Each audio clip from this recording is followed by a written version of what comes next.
பாஜக அரசை கண்டித்து விவசாயிகள் டிராக்டர் பேரணிக்கு அழைப்பு விடுத்தனர். தமிழ்நாடு விவசாயிகள் சங்கத்தின் மாநில தலைவர் வேலுச்சாமியின் அறிக்கை.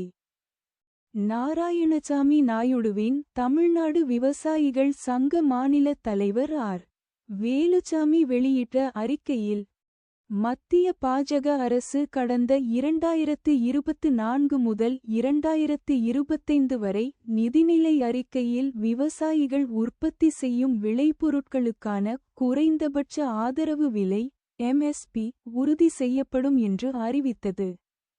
ஆனால் இதுவரை செயல்படுத்தாமல் விவசாயிகளை ஏமாற்றியுள்ளது.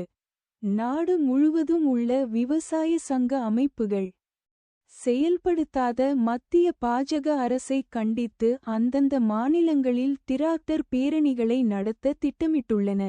டெல்லியில் மழை, பனி, காற்று மாசுபாடு மற்றும் கடுமையான வெப்பத்தின் கஷ்டங்களை எதிர்கொண்டு வரும் வடமாநில மற்றும் பிற மாநிலங்களைச் சேர்ந்த விவசாயிகள் உற்பத்திச் செலவில் 50% குறைந்தபட்ச ஆதரவு விலையை உயர்த்த வேண்டும். குறைந்தபட்ச ஆதரவு விலையை நிர்ணயம் செய்ய வேண்டும்.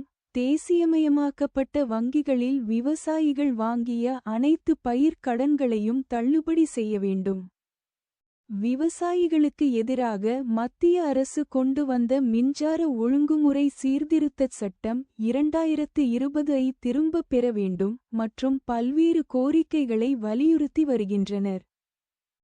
நாடு முழுவதும் விவசாயிகள் ஒன்று கூடி போராடி வருகின்றனர். ஆனால் மத்திய பாஜக அரசு விவசாயிகளின் போராட்டங்களை புறக்கணித்து வருகிறது.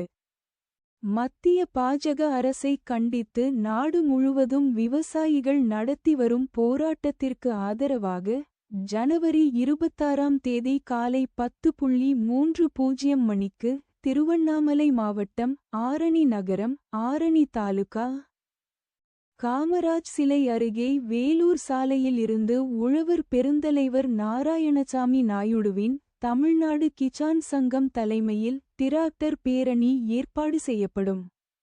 இந்த பேரணி ஆரணி தலைமை தபால் நிலையம் வரை நடைபெறும்.